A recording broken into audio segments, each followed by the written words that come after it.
choisis Jésus pour guider ma vie. Mon bien-aimé Jésus, il est à moi, je suis à lui.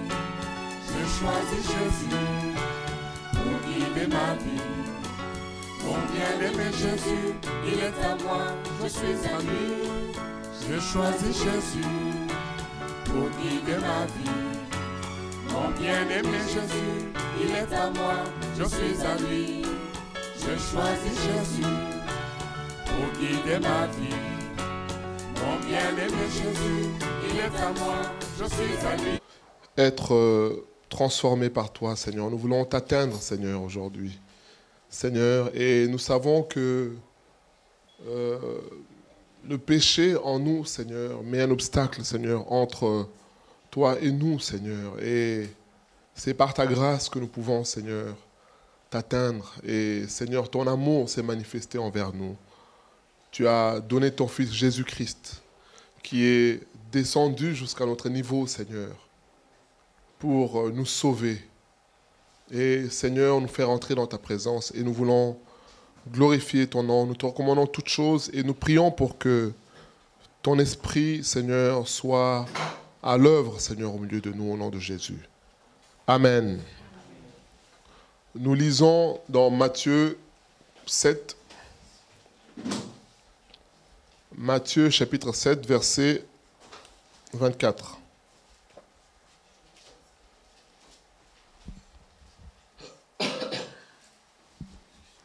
Matthieu chapitre 7, à partir du verset 24. C'est pourquoi, quiconque entend ces paroles que j'ai dites et les met en pratique sera semblable à un homme prudent qui a bâti sa maison sur le roc. La pluie est tombée, les torrents sont venus, les vents ont soufflé et se sont jetés contre cette maison. Elle n'est point tombée, parce qu'elle était fondée sur le roc. Mais quiconque entend ces paroles que je dis et ne les met pas en pratique sera semblable à un homme insensé qui a bâti sa maison sur le sable. La pluie est tombée, les torrents sont venus, les vents ont soufflé et ont battu cette maison. Elle est tombée et sa ruine a été grande. Voilà le passage que nous allons, qui va nous aider en tout cas pour le partage de ce soir. Ce passage est un passage très, très riche. On n'aura pas le temps de tout explorer, mais on va tirer un enseignement, en tout cas ce soir, de ce que le Seigneur donne comme enseignement au travers de ce texte. Donc le Seigneur dit que celui qui entend sa parole et qui fait ce qu'il dit, qui met en pratique, est semblable à un homme qui bâtit sa maison sur le roc. Et celui qui entend sa parole et qui ne la met pas en pratique est semblable à un homme qui bâtit sur le sable. Alors, la première réflexion, c'est quel est l'intérêt de bâtir sur le sable? C'est ça la première question. Parce qu'on nous dit qu'il y a deux types de personnes. Il y en a qui construisent sur le sable, les autres sur les rocs. Donc ça veut dire que celui qui construit sur le sable, il a un intérêt. Il n'est pas, j'ai envie de dire qu'il n'est pas totalement insensé, il n'est pas fou. Il a pesé les pour et les contre. Et quand il bâtit sur le sable, c'est parce qu'il a un intérêt. Alors la question que je nous pose, c'est quel est l'intérêt de cette personne qui bâtit sur le sable? Donc la question est ouverte et les réponses sont les bienvenues. Oui, il y a une intervention ici. Quel avantage a-t-il ?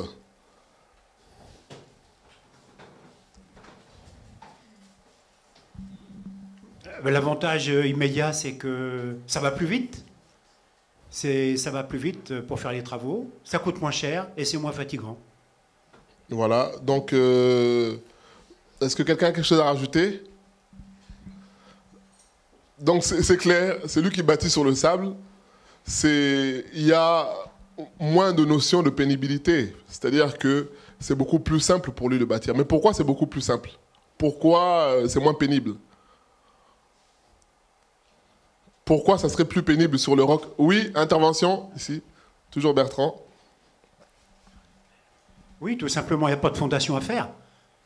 On met les briques les unes sur les autres, posées sur le sable, et puis basta, les murs sont montés rapidement. Voilà. Il n'y a pas de fondation.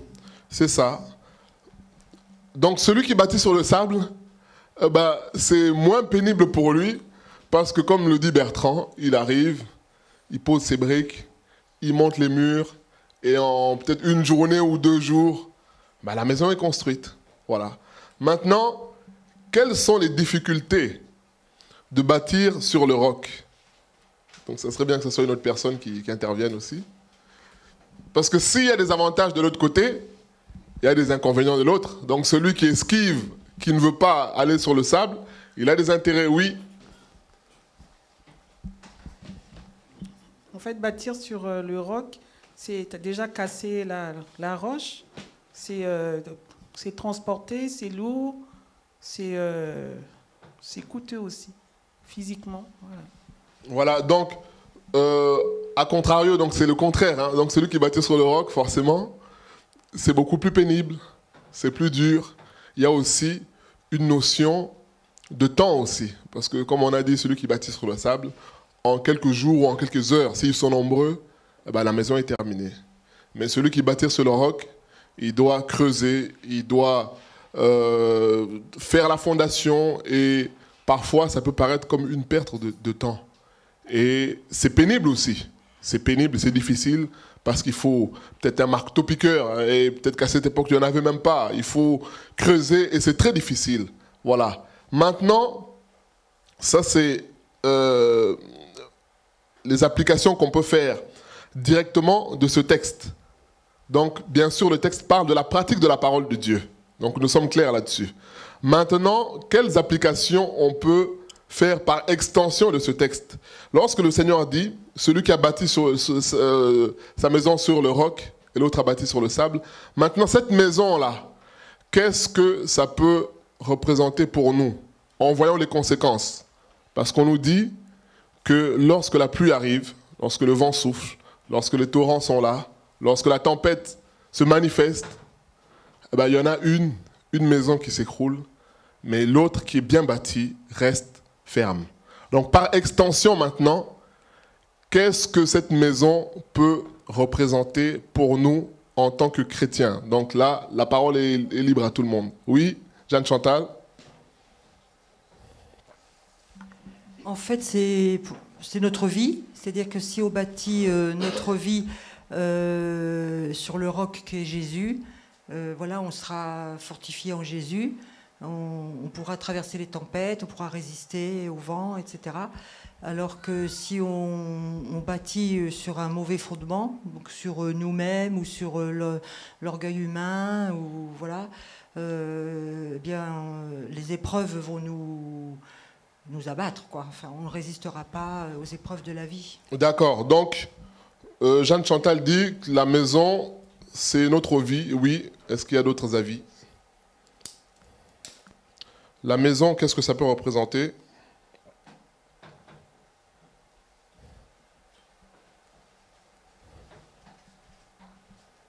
Bonjour. Ce qui concerne le verset, elle parle sur le mariage. Exactement. Non, il ne parle pas sur le mariage. Il parle de la parole, non. Il parle de la parole, de la pratique de la parole. Maintenant, nous, on fait une extension. On ne parle pas du mariage ici. On parle de pratiquer la Bible. Maintenant, la Bible, on doit la pratiquer dans le mariage, à l'école, au travail, en famille, en vacances, partout, on doit pratiquer la parole. Mais ce n'est pas ça la question. La question, c'est, par extension, qu'est-ce que cette maison peut représenter? On a dit que c'est notre vie, mais j'attends d'autres avis. S'il n'y en a pas, on avance. Bâtir sur cette maison qui est bâtie, qu'est-ce que peut représenter?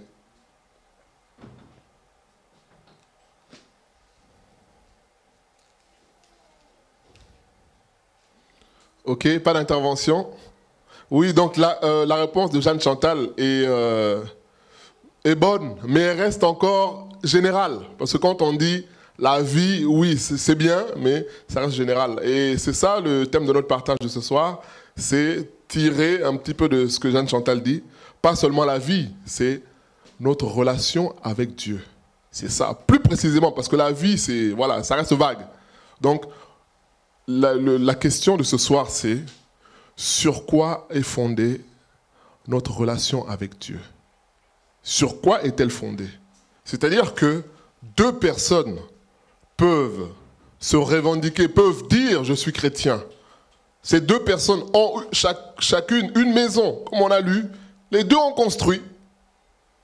Ils ont tous travaillé, ils ont tous souffert à un certain niveau, même si l'autre a moins souffert que celui qui a bâti sur le roc.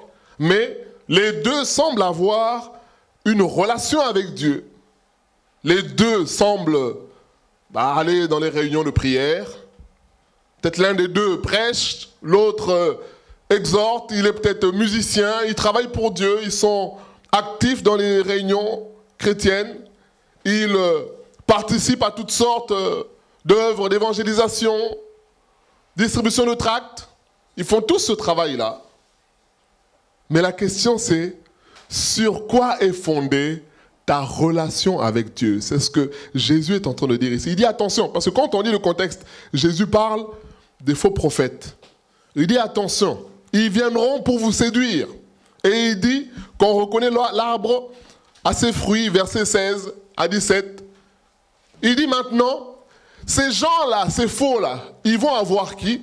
Ils vont réussir à séduire ceux qui n'auront pas une véritable relation avec Dieu. Ceux qui n'auront pas des véritables fondements dans leur marche avec le Seigneur. Ceux qui sont plus ou moins légers, qui sont en surface. Parce que quand on les voit comme ça, on voit qu'ils sont tous, parfois même, la maison qui est bâtie sur les sables peut être encore plus belle que la maison sur le roc. Parce que le roc, parfois, il y a des déformations dues au terrain. Mais imaginez sur le sable, c'est facile d'égaliser, de faire que ça soit droit, que la maison soit pimpante, que ça soit belle, que ça soit tout ça. Alors que sur le roc, parfois, ça peut être un peu difficile, compliqué, mais Jésus dit, faites attention aux enseignements de ces faux prophètes-là, parce qu'ils viendront pour séduire. Mais qui tiendra? C'est celui qui pratique la parole tous les jours.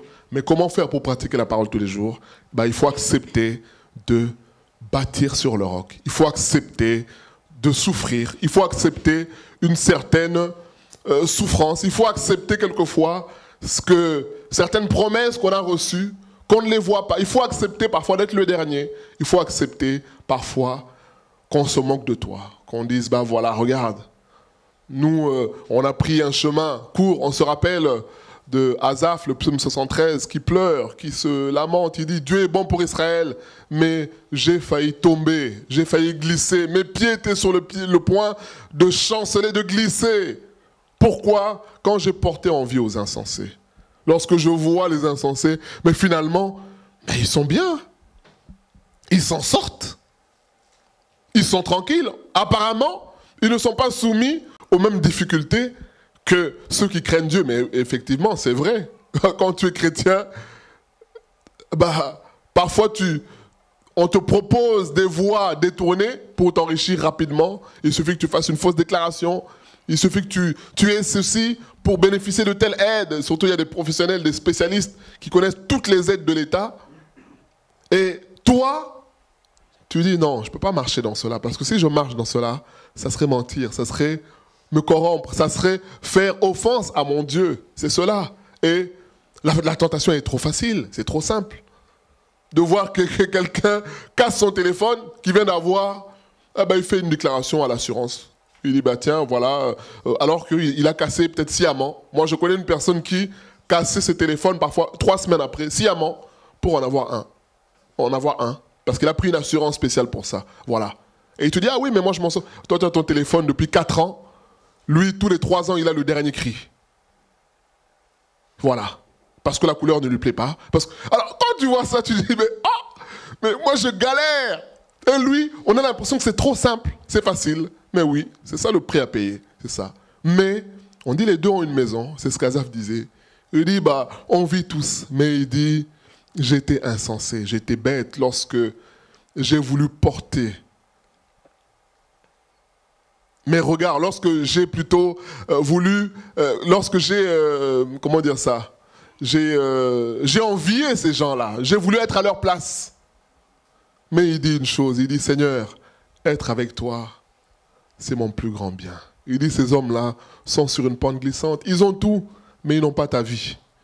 Mais moi, je suis avec toi, je me lève tous les matins, tu es là, mais je n'ai peut-être pas ce qu'eux, ils ont. Et effectivement, c'est ça. C'est-à-dire que tous, ils ont une maison, mais viendront les épreuves, viendront les difficultés, viendront les souffrances. Parce que je ne parle pas des épreuves pour les païens, parce que ce sont des souffrances gratuites. Un païen qui souffre, ce n'est pas une épreuve. Ça peut choquer certains. Pourquoi ? Parce que l'épreuve, quand Dieu permet l'épreuve, c'est pour nous enseigner, c'est pour nous donner quelque chose, c'est pour nous faire passer à une étape supérieure. Or, quelqu'un qui souffre sans Dieu, c'est une souffrance. Malheureusement, une souffrance gratuite. Et la meilleure finalité de cette souffrance, c'est que cette personne a crié à Dieu. Ah, là, c'est une bonne chose. Mais les épreuves sont réservées aux chrétiens parce que Dieu a un objectif. Comme nous dit Deutéronome 8, que je t'ai fait marcher, tes chaussures ne se sont point usées, afin de t'apprendre que l'homme ne vit pas de pain seulement, mais de toute parole qui sort de la bouche de Dieu. Alors, c'est ça, lorsque viendront ces situations-là, c'est là qu'on verra maintenant, voilà, lui qui avait une Mercedes, lui qui avait un bon travail, lui qui avait ci, voilà dans quel état il se met. Voilà la dépression, voilà comme le message qu'on nous a envoyé ce matin, voilà.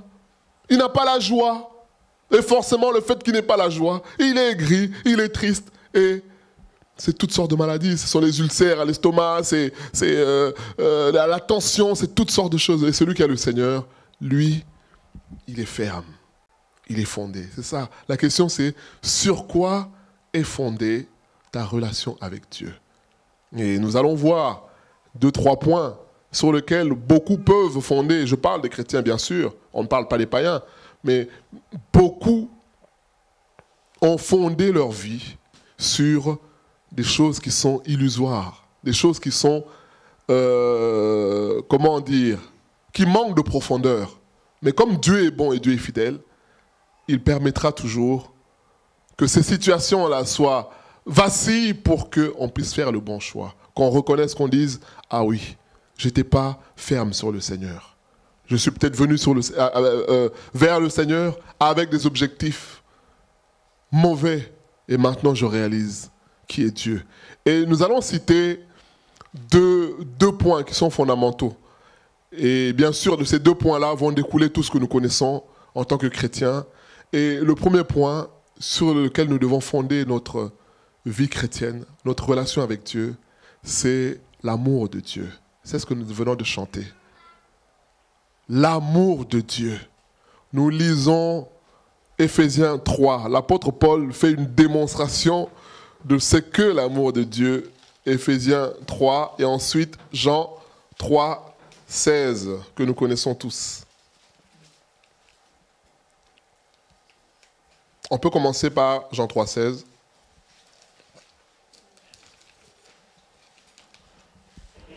Jean 3, 16.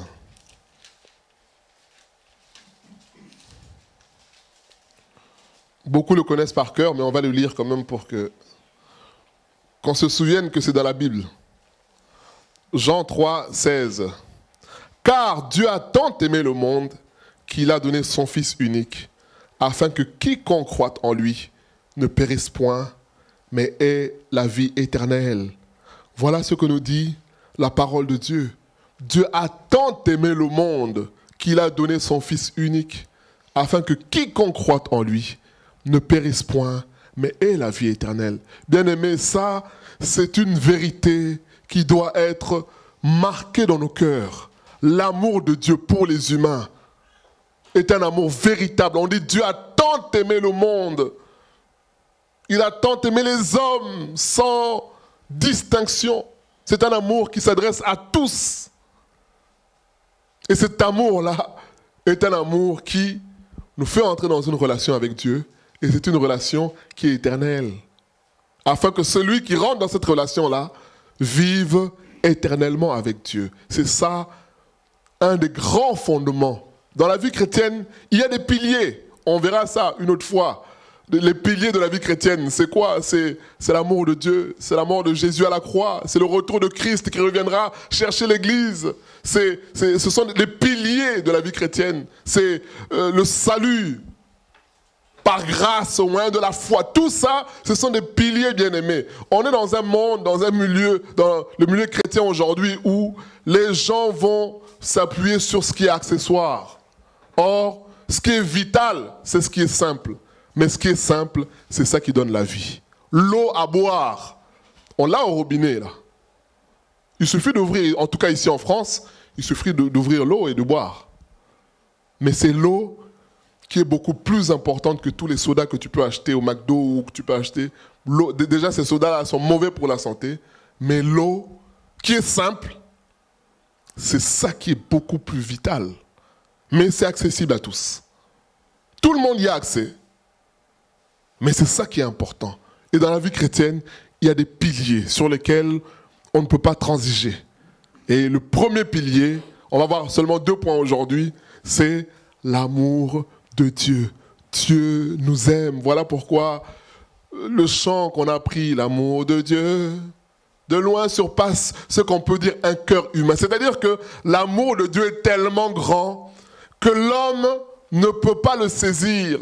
L'homme ne peut pas comprendre cela. L'homme ne peut pas définir un tel amour. Voilà pourquoi, lorsqu'on parle parfois aux païens, on dit que Jésus-Christ est venu sur la terre, les gens refusent parce qu'ils se disent mais quelle folie. Mais oui, c'est ça. C'est ça la folie. Or, quand on aime, parfois on perd la raison. Quand on aime, parfois on devient fou. Quand on aime, parfois on prend des décisions, les gens se disent mais comment il peut tout plaquer, le travail, poursuivre? Ah mais c'est ça. Mais ça c'est un amour humain qui est faux parce que tu vas tout plaquer, tu vas finir par te faire plaquer. Mais l'amour de Dieu, lui, c'est un véritable, un fondement solide. C'est ça. Sur quoi est fondée ta relation avec Dieu? Le Seigneur veut que notre relation avec lui soit fondée sur son amour. Il viendra des situations qui vont te faire croire que Dieu aime les autres. Dieu ne t'aime pas. Dieu bénit les autres. Tu es oublié. Dieu est favorable aux autres. Il fait grâce aux autres. Et toi, ça fait longtemps que tu pries. Regarde ce que tu vis. Mais quand on réalise l'amour de Dieu, ben ça nous apaise. C'est le chant que nous chantons. Oh oui, c'est vrai, je sais que c'est vrai qu'il est écrit. Cela suffit que Jésus m'aime au bonheur. Voilà. Je sais que Jésus m'aime, c'est un bonheur. Ça suffit. Ça suffit. Dieu est amour. 1 Jean 4, 8. Dieu nous aime. Éphésiens, chapitre 3. Lisons la prière de l'apôtre Paul. Éphésiens 3.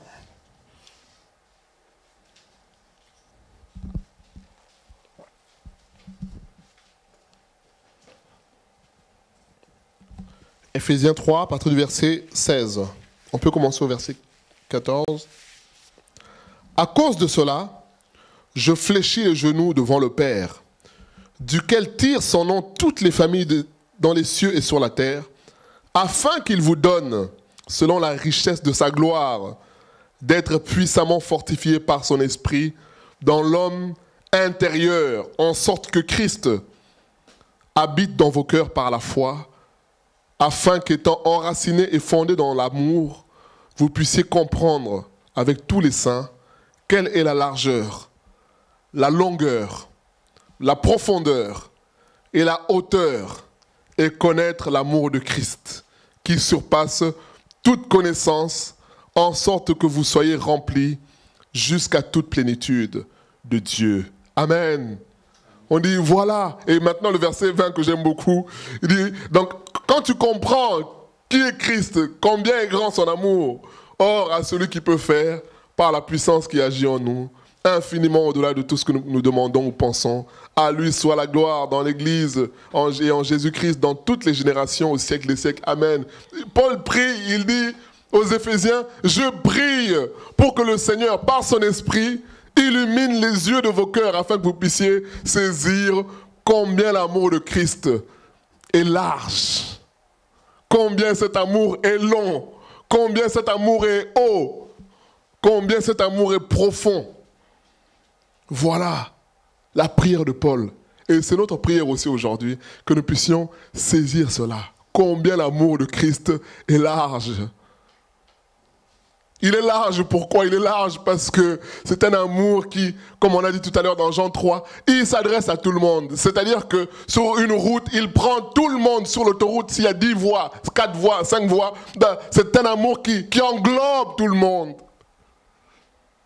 Il englobe tout le monde, cet amour-là. Il est long parce qu'il ne se termine pas. Il va jusqu'à l'éternité. On ne peut pas l'arrêter, cet amour. On ne peut pas l'arrêter. C'est ça l'amour de Christ. Il est haut, cet amour. Mais comme il est haut, qui peut l'atteindre? Personne. C'est ça le chant qu'on a chanté. Oh Dieu, aide-moi ta... C'est ça. Comme cet amour-là est tellement haut, c'est-à-dire qu'il est inaccessible à l'homme. L'homme ne peut pas, par lui-même, accéder à cela. Alors pour y accéder, il a besoin de quoi? De la grâce de Dieu. Il a besoin de la grâce de Dieu. C'est la grâce qui vient te prendre. Il est profond parce que il va jusque dans les profondeurs de la terre. Et on nous dit Jésus-Christ est venu sur la terre, terre mauvaise, chère, au milieu des humains. Jésus est venu. C'est ça, l'amour de Dieu. C'est un amour illimité. Il y a tous les qualificatifs positifs s'attachent à l'amour de Dieu. C'est un amour illimité. Pourquoi illimité? Parce que Dieu lui-même est illimité. On se rappelle, lorsque Pierre vient voir Jésus pour lui dire « Maître », il est fier de lui. Il se dit là, je vais avoir le Maître. Combien de fois dois-je pardonner à mon frère qui me fait du mal? Ah, c'était une question piège. Je pense que humainement, il s'est dit non, Seigneur, il y a quand même des limites. Peut-être une fois, peut-être 2 fois, peut-être 3 fois, mais il ne faut pas non plus pousser. Jésus dit quoi à Pierre? Réponse, lecteur de la Bible, qu'est-ce que Jésus répond à Pierre? Oui, on attend le micro, on va répondre dans le micro.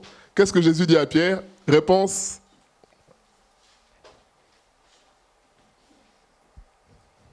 Oui, ici, il y a une intervention. Tu pardonneras jusqu'à 70 fois 7 fois. 70 fois 7 fois. Qu'est-ce que ça veut dire? Toujours. Toujours, de façon illimitée. Voilà, c'est ça. C'est-à-dire que tu dois pardonner sans t'arrêter.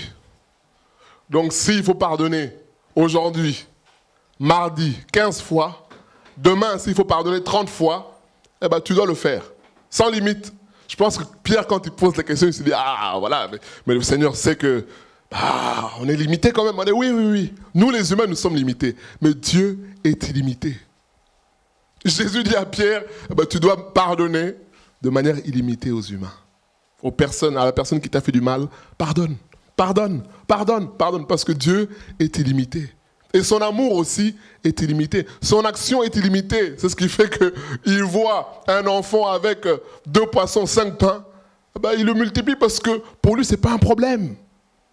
Dieu est illimité dans sa façon d'agir, dans son action, dans sa puissance aussi. Et dans son amour. C'est un amour qui est limité. Un amour qui est limité. L'amour de Dieu est un amour qui est constant, qui ne fluctue pas en fonction de la conjoncture, de la bourse. On dit le taux d'intérêt a baissé, l'euro a fait ceci, le CAC 40, il y a eu une baisse. L'amour de Dieu reste constant.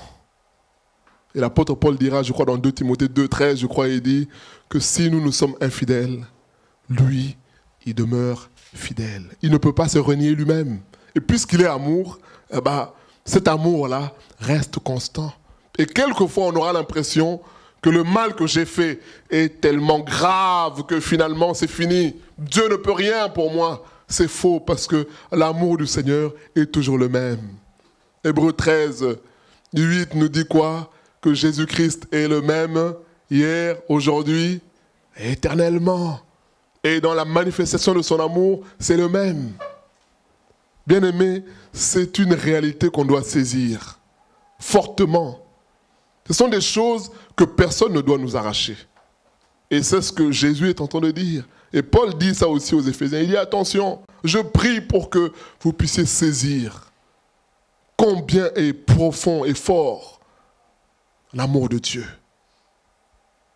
C'est un amour inconditionnel. L'apôtre Paul dira dans Romains 5, à peine mourrait-on pour des hommes justes. C'est-à-dire que même dans la hiérarchie de la justice, c'est plus juste de faire des sacrifices pour quelqu'un qui est bon, parce qu'il est bon. Mais l'apôtre Paul dit, mais Jésus-Christ est mort pour nous qui étions injustes. Donc c'est-à-dire que c'est, comment dire ça, ça ne respecte pas la logique de la bonté humaine, c'est pas possible. Il est inconditionnel. Et c'est ça la grâce. Donc j'ai bien mis la grâce dans l'amour, parce que la grâce n'est qu'une manifestation de l'amour. C'est pour ça qu'on va parler de 2 points. Là, on est sur l'amour. Donc, c'est ça. C'est un amour qui est inconditionnel, qui ne regarde pas à la situation d'un tel, un tel. On se rappelle dans Luc 10, où le Seigneur parle de cette histoire du bon Samaritain. Il dit que les pharisiens passent, ils voient cet homme mourant. Il continue la route. Des Lévites passent, ils voient cet homme mourant, il continue la route. Et un Samaritain passe, il voit cet homme, il le prend. Et il le prend en charge. Il s'engage à payer les frais de cet homme-là. Jésus dit, lequel de ces personnes a été le prochain? Ben, ils étaient bloqués. Ils ne savaient pas dire le Samaritain. Parce que c'était une insulte à ce qu'eux-mêmes y pensaient. Mais c'est cela. L'amour de Dieu est inconditionnel. C'est important de comprendre ça, bien-aimé, parce que il va nous arriver parfois de résister, de lutter dans nos pensées. Il va y avoir des accusations dans nos pensées, du diable, de notre chair aussi, pour vous faire douter de l'amour de Dieu. Ce sont des réalités. On a eu à discuter avec des personnes qui sont dans une souffrance tellement forte qu'ils doutent de l'amour de Dieu. Alors, devons-nous condamner cette personne? Non, on ne peut pas condamner parce qu'il y a souffrance et souffrance. On est conscient de cela. Il y a des souffrances qui sont fortes. Et parfois, il y a des souffrances qui sont tellement fortes que la personne perd le bon sens. Il y a des médecins ou des infirmiers qui le disent. C'est-à-dire qu'une personne peut être tellement dans une souffrance qu'elle passe dans des périodes comme de délire. Elle dit des choses qui sont incohérentes parce que la souffrance est tellement forte.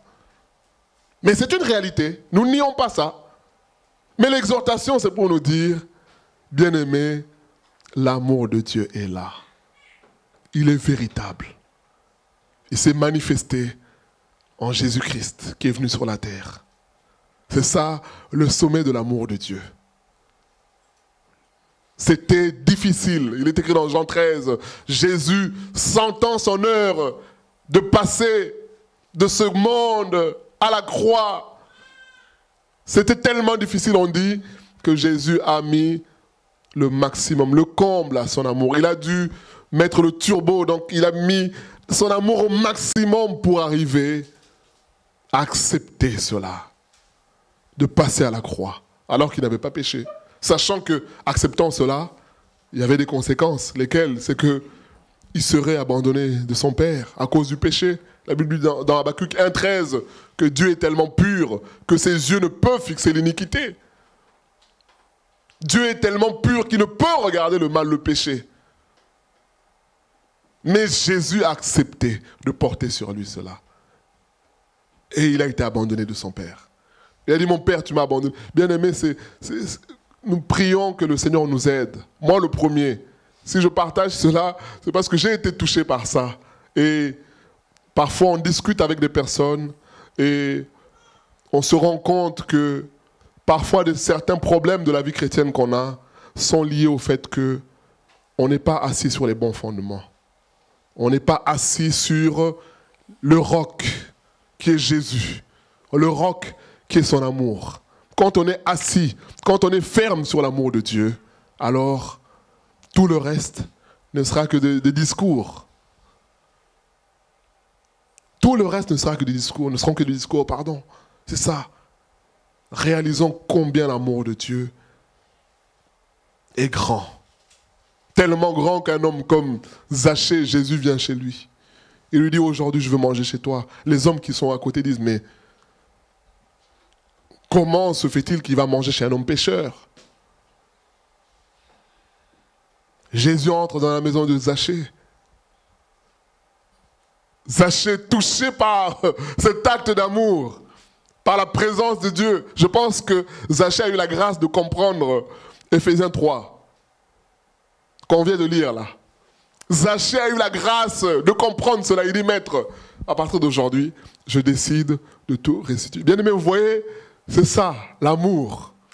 Quand on reçoit l'amour de Dieu, il y a un chant qui dit, et quand toute chose, c'est oh, je t'adore, quand je contemple ta sainteté, et il y a une partie qui dit, les choses de la terre deviennent pâles, tout pâlit devant toi, devant ton amour. Bien aimé, parfois on discute sur certains points des versets bibliques entre nous, chrétiens, mais ceci, c'est parce qu'en réalité, on n'a pas expérimenté l'amour de Dieu. Quand on expérimente l'amour de Dieu, soi-même, on devient amour. Puisque Dieu l'est. Il est écrit dans 2 Corinthiens, il y a beaucoup de passages qu'on ne va pas lire. 2 Corinthiens 3, 18, je crois, qui dit « Nous tous dont le visage découvert ». C'est-à-dire que nous qui sommes vrais devant Dieu, nous qui sommes transparents, parce qu'il y a des gens qui peuvent venir avec un masque, qui ne sont pas tels qu'ils sont. C'est-à-dire qu'ils viennent devant Dieu avec une figure qui est fausse. Mais il dit, ceux qui viennent véritablement devant le Seigneur, ils sont transformés dans la même image, de gloire en gloire. Comme par le Seigneur, l'Esprit. Donc, le Saint-Esprit fait ce travail-là. Et voilà un homme comme Zachée qui était mauvais, qui était méchant, parce que c'est ce que le texte nous rapporte. Il escroquait sûrement les gens, il travaillait dans les douanes, on sait tous, dans certains pays, en France peut-être moins, et peut-être que ça se fait aussi, mais ceux qui travaillent dans des douanes, voilà, c'est des gens qui ont des avantages terribles. C'est des gens qui ont des passe-droits, c'est des gens aussi qui sont corrompus, bien sûr. Donc on peut imaginer que cet homme était mauvais, était méchant. N'avait qu'une seule envie, idée, c'est s'enrichir. Et quand le Seigneur entre chez lui, Jésus ne lui a rien demandé. Il dit, maître, aujourd'hui même, je décide de restituer tout ce que j'ai pris. Je le rends x4. Oh, Jésus regarde cet homme et dit, le salut est entré dans cette maison, car celui-ci est aussi un fils d'Abraham. C'est cela. Zachée a vécu, a vu. Alors, peut-être que les gens en dehors criaient, Zachée, escroc! Mais, bien aimé, tu es assis avec Jésus. Les gens t'insultent dehors. Mais toi, tu es tranquille. Tu es avec le maître. Le président de la République, parfois, il passe quelque part, on t'insulte, tu passes par des portes dérobées. Tu n'es pas tranquille. Mais là, il était avec le Seigneur. Donc il dit, de toute façon, plus rien ne peut m'arriver. C'est bon. Plus rien ne peut m'arriver parce qu'il y en a au moins un qui m'accepte. C'est ça, l'amour de Dieu. Bien aimé, c'est un pilier qu'on ne doit pas oublier. Quels que soient les événements qu'on pourra vivre, Dieu sait. La Bible dit que heureux le serviteur qui donne la nourriture au temps convenable. C'est-à-dire que Dieu, quand il nous donne une nourriture, il sait qu'un jour, ça nous servira. Peut-être dans 10 ans, peut-être demain, peut-être dans 20 ans, mais ça nous servira un jour. Et ce jour-là, rappelons-nous que l'amour de Dieu est grand. L'amour de Dieu est fort, il transforme les cœurs. Jésus n'a pas fait un speech à Zachée pour dire, mais tu sais, je suis venu sur la terre. Non, non, non, non, non, non. Juste la grâce. quelque chose qu'il ne méritait pas. Zachée se dit, mais qui suis-je, moi? Il dit, Seigneur, il n'y a pas de discours à faire. Je décide de restituer tout. C'est cela. Le brigand à la croix, il regarde le Seigneur et il dit, souviens-toi de moi. Le Seigneur dit, aujourd'hui même, tu seras avec moi au paradis. C'est tout. C'est aussi simple que cela. Mais il faut l'accepter. Bien aimé, ce sont des piliers. Cet homme-là, à la croix, n'a pas eu tous les enseignements. Peut-être qu'il les a entendus, on ne sait pas. En tout cas, la Bible ne nous dit pas cela. Mais ce que la Bible nous dit, c'est qu'il a été humble pour recevoir cet amour. Dire au Seigneur, dire à quelqu'un qui subit le même sort que toi, souviens-toi de moi, c'est de la folie. Mais l'amour de Dieu est une folie aussi. C'est ça. Matthieu 15, la femme syrophénicienne qui vient voir Jésus, qui dit, Maître, fais quelque chose. Ma fille est tourmentée par un esprit. Fais quelque chose, Seigneur. Jésus ne répond pas à cette femme. Les disciples, voyant que Jésus ne répond pas, ils disent, bon, allez, Maître, chasse-la parce qu'elle nous importune, elle nous dérange. Maître, fais quelque chose. Jésus regarde la femme, il dit, femme, j'ai été envoyé pour les brebis perdues de la maison d'Israël. La femme dit, Seigneur, s'il te plaît. Jésus regarde et dit encore, femme, on ne donne pas les choses saintes aux chiens. La femme dit, Maître, c'est vrai, tu as raison. Mais tu vois, nous, les petits chiens, on se contente des miettes qui tombent de la table. Donc, ne serait-ce que les miettes de ta grâce, de ton amour, vont suffire pour que nous puissions avoir une vie abondante. Jésus regarde la femme et dit, ah femme, ta foi est grande. Bien aimé, c'est ça. Qu'est-ce qui a fait que cette femme-là aille jusqu'au bout comme ça? Je pense que le Seigneur a illuminé les yeux de son cœur. Elle a compris Éphésiens 3. Elle a compris Éphésiens 3. Elle est allée jusqu'au bout. Matthieu 18, Jésus nous dit, il parle de cette femme qui a affaire au juge inique. Jésus dit que le juge a fini par faire justice. Alors il dit, si ce juge qui est méchant arrive à faire justice, alors à combien plus forte raison votre Père qui est dans les cieux ne vous fera-t-il pas justice? Il dit, oh, lorsque le Fils de l'homme viendra sur la terre, trouvera-t-il la foi? Mais cela part d'abord de l'amour. Donc, dans ce texte-là, Jésus nous parle de la persévérance, de la foi, de la prière, de tout cela. Mais il nous parle plus que tout cela de l'amour de Dieu. Si un homme qui est méchant arrive à faire le bien, alors à combien de forte raison, moi qui suis bon, moi qui vous ai sauvé, qui vous ai délivré du péché, qui vous ai fait entrer dans la vie de Christ, qui vous ai béni, comme il est écrit dans Ephésiens 1, de toutes les bénédictions dans les lieux célestes en Jésus-Christ. Alors à combien de forte raison? Bien aimé, c'est un pilier, ne négligeons pas ça. L'amour du Seigneur. Dieu nous aime. Ça, c'est un fondement. Alors si nous ne sommes pas fondés là-dessus, alors on se trompe. C'est ce que nous allons voir, qu'on peut apparemment être fondé sur tout ce que le Seigneur nous donne, mais en réalité, on a d'autres véritables fondements qui sont autre chose. Et un jour ou l'autre, la tempête sera permise. Un jour ou l'autre, la tentation viendra aussi du diable. Et à ce moment-là, comment tu vas réagir? C'est cela, bien-aimé. Réalisons combien est grand l'amour de Dieu. S'il y a des questions là-dessus, on pourra en parler encore. Mais considérons tous les qualificatifs que nous avons dit illimités, éternel, inconditionnel, constant. Tout cela, c'est la nature de Dieu. Et nous ne lisons même pas 1 Corinthiens 13 qui nous parle des caractéristiques de l'amour. Mais c'est ça la nature de Dieu. Alors réalisons cela. Que le nom du Seigneur soit béni. Nous continuons un deuxième pilier, toujours dans Matthieu 7, qui est notre passage principal.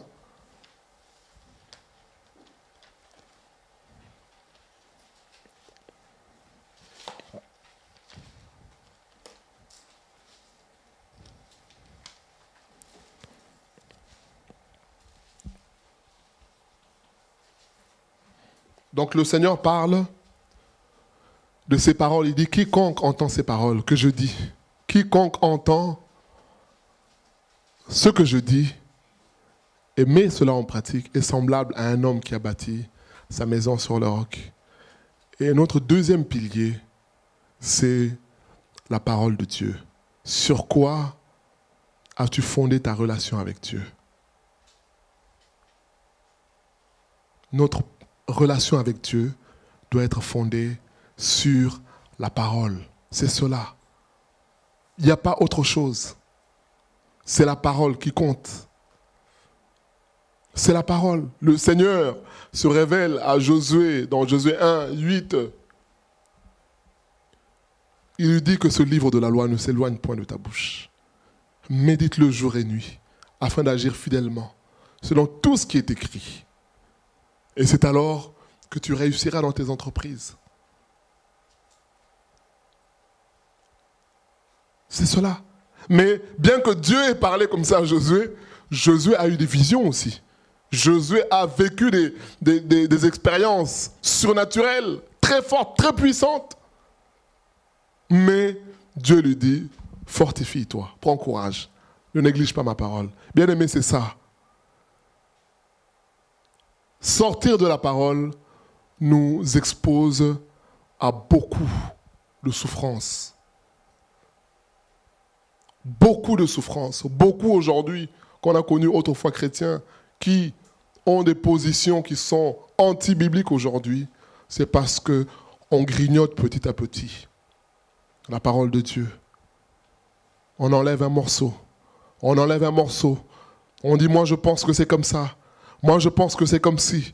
Moi pour moi, à mon avis, on va donner toutes sortes de théories. Et finalement, le diable se réjouit de cela. Nous lisons Deutéronome 8.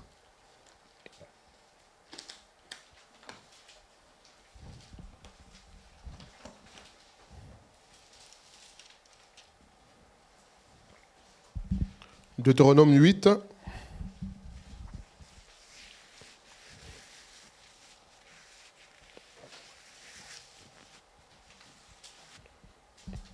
Du verset 2 au verset 5. Souviens-toi de tout le chemin que l'Éternel, ton Dieu, t'a fait faire pendant ces 40 années dans le désert, afin de t'humilier et de t'éprouver, pour savoir quelles étaient les dispositions de ton cœur et si tu garderais ou non ses commandements. Bien-aimé, Dieu est clair. Hein? Il dit, ces années dans le désert avaient un objectif. Le premier objectif, c'était quoi? C'était pour voir quoi?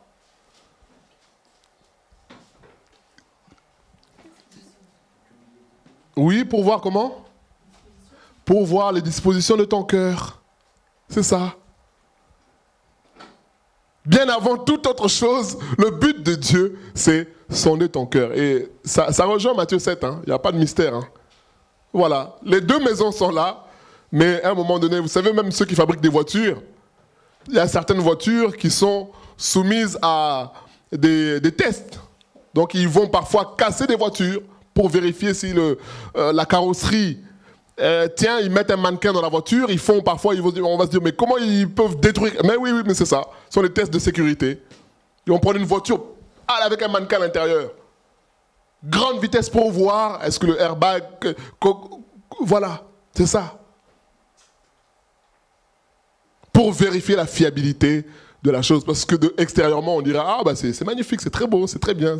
Mais oui, mais pour que ça respecte les normes, surtout européennes ou occidentales, ah bah, il y aura des tests qui seront faits, même pour les jouets des enfants. Même, voilà, parfois, on va les casser, on va voir est-ce que l'élément se désolidarise, parce que c'est dangereux, un enfant peut mettre dans la bouche, s'étouffer. Donc, il y a des études qui sont faites, ils vont forcer la chose pour vérifier est-ce que c'est solide ou pas. Si ce n'est pas solide, bah, on recommence. C'est ça. Et là, Dieu dit ici, je t'ai fait passer par le désert pour voir quelles étaient les dispositions de ton cœur. Alors la question que je nous pose, est-ce que Dieu ne connaissait pas les dispositions de leur cœur? Réponse, Oui, on attend le micro.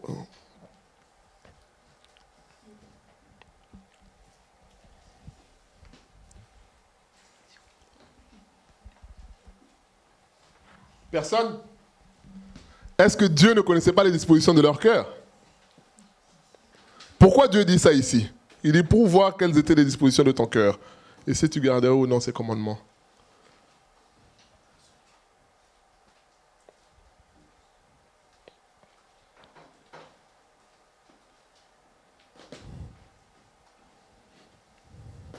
Oui, donc, bon, je réponds comme il n'y a personne, il n'y a pas de courageux. Oui, Dieu connaît bien sûr les dispositions du cœur, du peuple. Il les connaît. Mais Dieu espère toujours que la bonté qu'il manifeste nous amène à comprendre qui il est. Ça, c'est le premier objectif.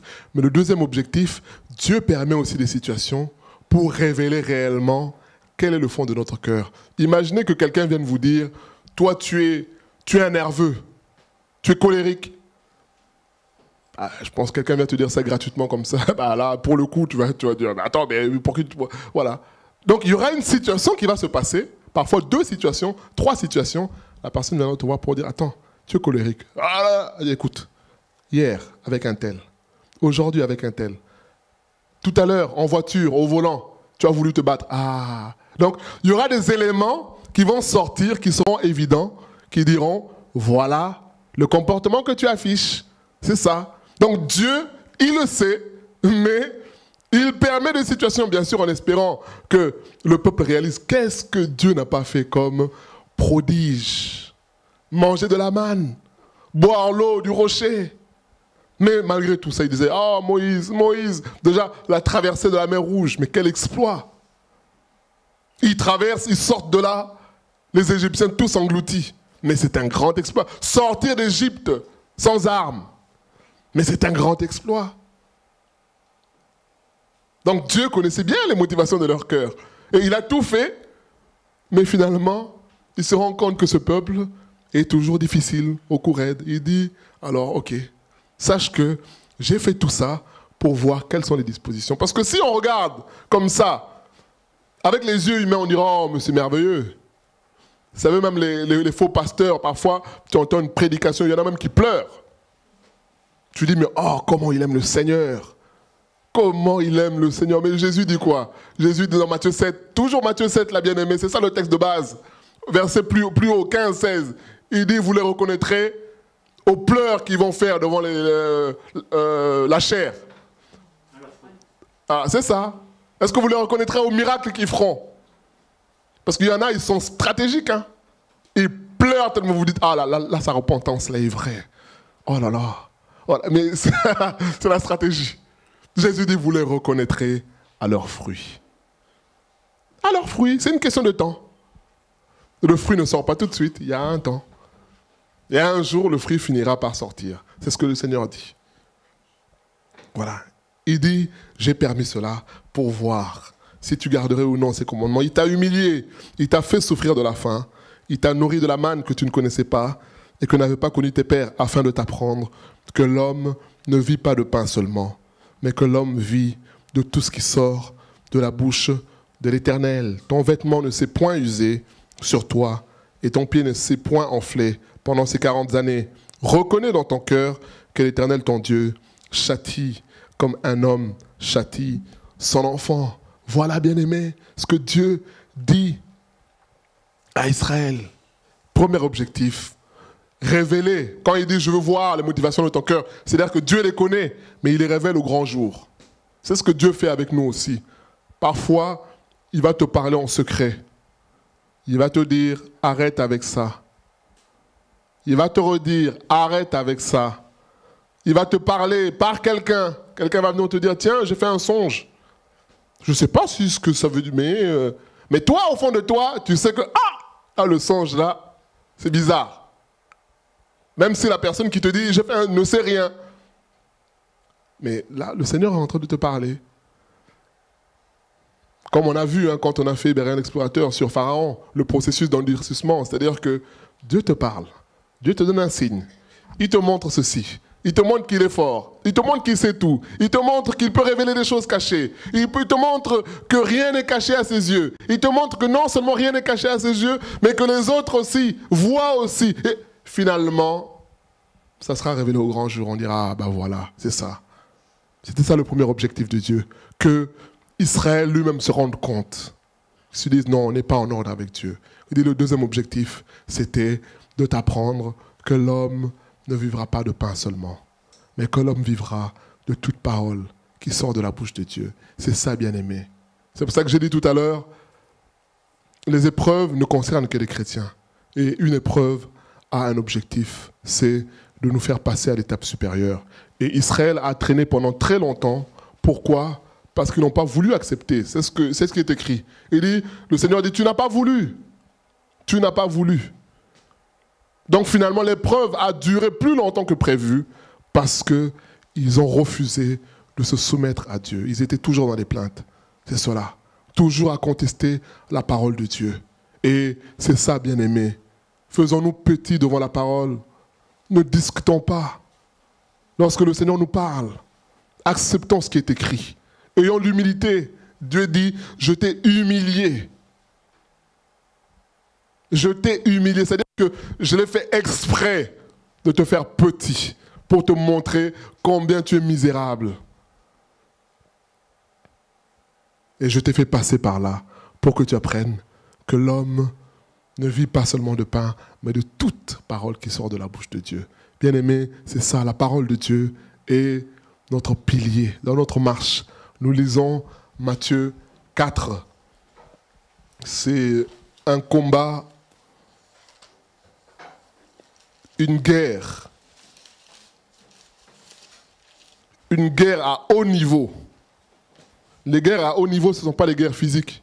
Les guerres à haut niveau, ce sont des guerres spirituelles. Ce sont des guerres au niveau de la parole et de l'effet de la parole. Parce qu'une parole peut être dite, mais avoir un effet sur une vie.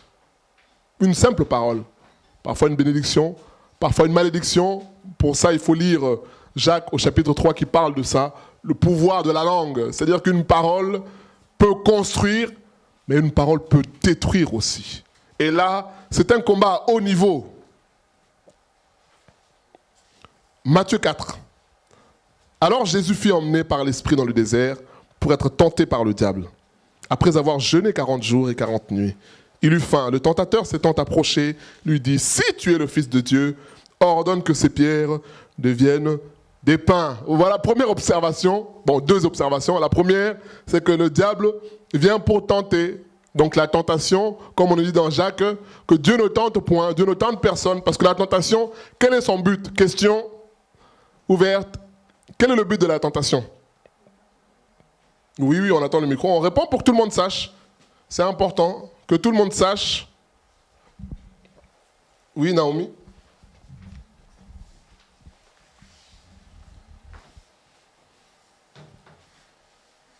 Je disais que c'était pour nous faire tomber. Voilà, c'est ça le but de la tentation. Le but, oui, tu veux rajouter? Non. Voilà, le but de la tentation, c'est de nous faire tomber. Voilà. Donc c'est clair. Voilà pourquoi Jacques dit que Dieu ne tente personne. Dieu ne va pas chercher à nous faire tomber. L'épreuve, Dieu permet cela pour nous faire passer à un autre niveau. Mais la tentation, c'est quelque chose qui vient pour nous faire tomber. Et souvent, c'est le diable. Mais aussi, comme Jacques le dit, on ne va pas le lire, c'est aussi nos convoitises, la chair. On peut avoir des désirs malsains, mauvais, qui font que le diable, voyant cela, il va permettre aussi des situations qui vont nous faire tomber dans une tentation. Voilà. Et là, on nous dit que Jésus voit le diable qui vient pour le tenter et il lui dit, si tu es le Fils de Dieu, ordonne que ces pierres deviennent du pain. Donc une deuxième observation, c'est laquelle? C'est que vous voyez comment le diable fait les choses. Il vient pour te faire croire, te faire douter. Te dire, mais est-ce que tu penses vraiment que tu es le Fils de Dieu? Puisque pourquoi il pose cette question-là? Parce qu'il voit la situation de Jésus à ce moment-là. Et il vient maintenant pour lui dire, mais attends, toi tu es enfant de Dieu, tu es fils de Dieu, quand même. Comment tu peux souffrir de la faim? Alors si tu es réellement le Fils de Dieu, ben prouve, c'est ce qu'il a fait avec Adam et Ève. Dieu a-t-il dit que si vous mangez de ce fruit, de cet arbre, vous allez mourir? Pourtant Dieu a été ferme. Et lui, il vient semer le doute. Est-ce que tu penses que c'est vrai? Et c'est fini. Quand on n'est pas ferme, quand on n'est pas fondé, quand on n'est pas sûr, il est écrit dans un passage que ceux qui connaissent leur Dieu agissent avec fermeté. Celui qui connaît son Dieu, eh bien, il reste ferme. Il reste ferme, les amis de Daniel. Quand le roi vient dire, on les convoque. Vous imaginez un tribunal devant le trône du roi. Donc il y a tous les vassaux du roi, il y a tous les conseillers, il y a tout le monde est là. Vous arrivez, le roi dit, est-ce des propos délibérés? J'aime beaucoup cette phrase-là. Donc, en quelque sorte, il veut dire en français, est-ce que volontairement, sciemment, sachant ce qui va vous arriver, vous décidez quand même de refuser de vous prosterner devant les statues que j'ai faites? Il dit, est-ce des propos délibérés ce que j'entends? Les hommes disent, oui maître, oui chef. Nous refusons de nous prosterner devant les statues, les faux dieux, parce que nous avons l'Éternel qui est Dieu. C'est ça, bien-aimé. Parce qu'ils avaient une relation avec Dieu. Ils étaient fondés, oui, il y a une intervention ici. Ils avaient une relation avec Dieu.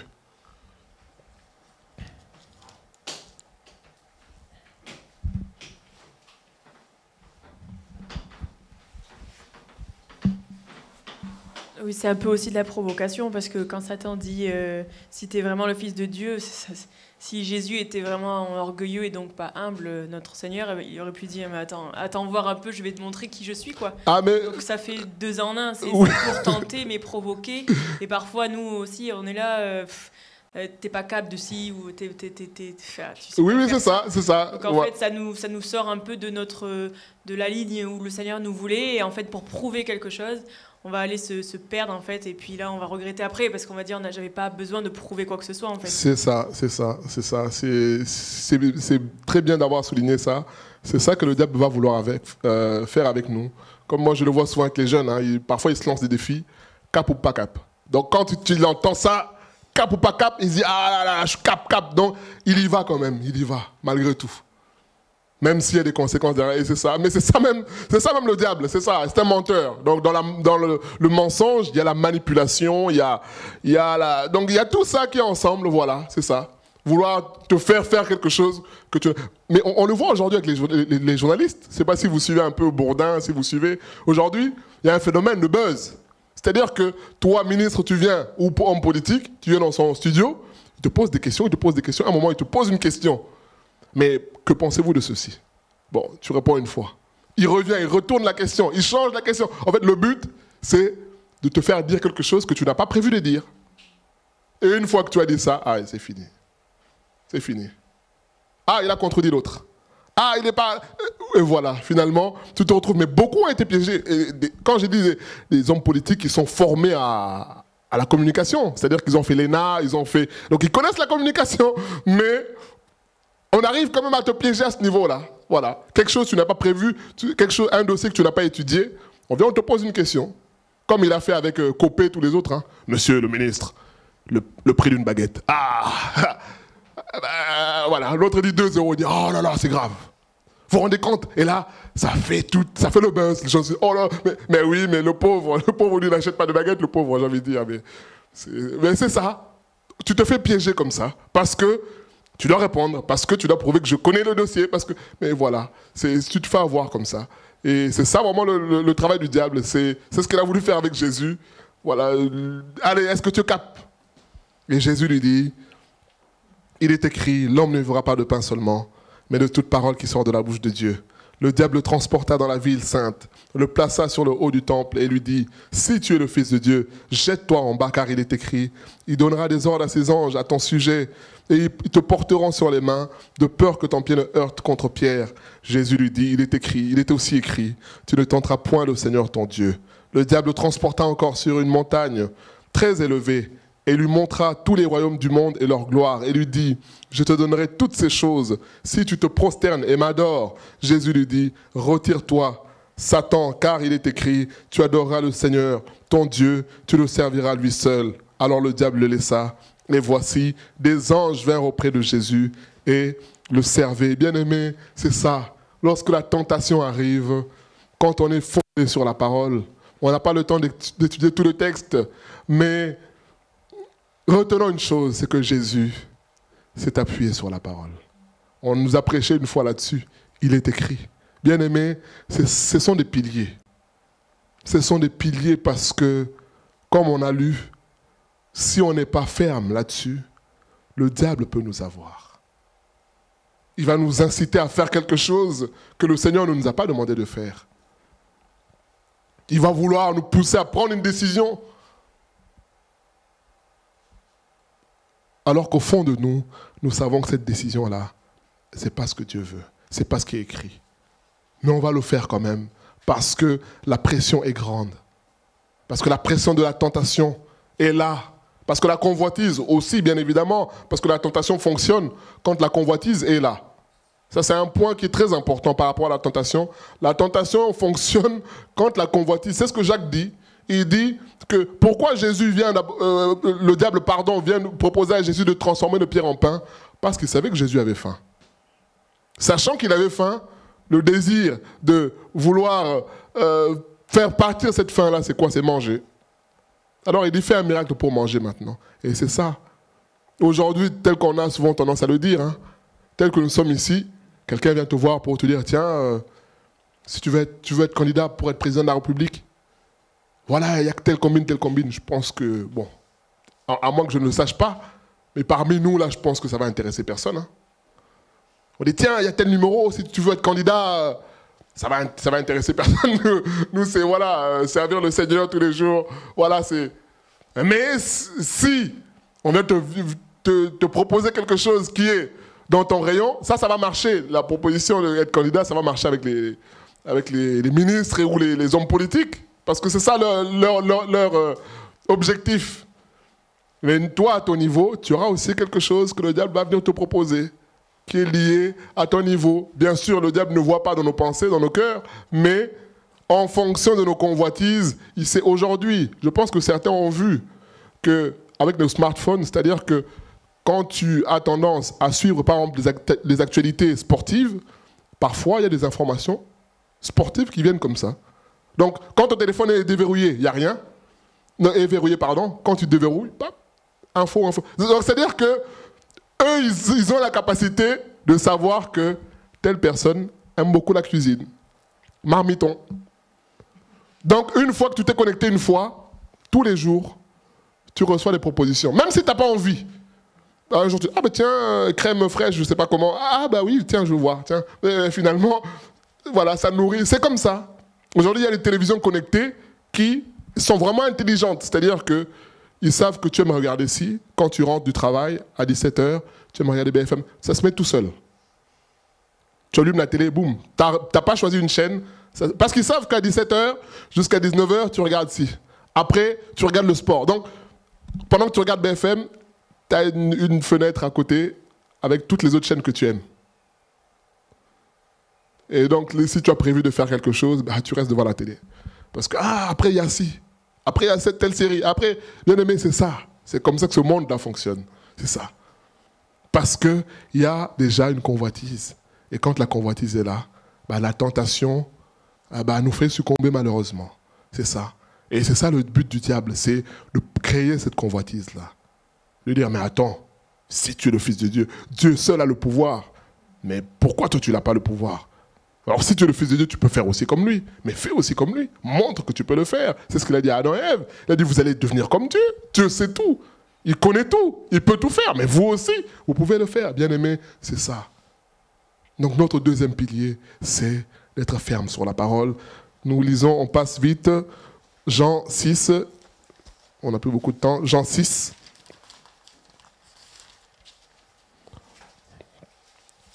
Jean 6. Sur quoi est fondée ta relation avec Dieu? Bien-aimés, retenons cela. Et posons-nous la question, c'est une méditation en même temps.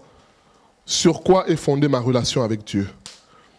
Plusieurs, verset 60, de ses disciples Après l'avoir entendu dire « Cette parole est dure, qui peut l'écouter ?» Jésus, sachant en lui-même que ses disciples murmuraient à son sujet, leur dit « Cela vous scandalise-t-il? Et si vous voyez le Fils de l'homme monter où il était auparavant, c'est l'esprit qui vivifie, la chair ne sert de rien. Les paroles que je vous ai dites sont esprit et vie. Mais il en est parmi vous quelques-uns qui ne croient point.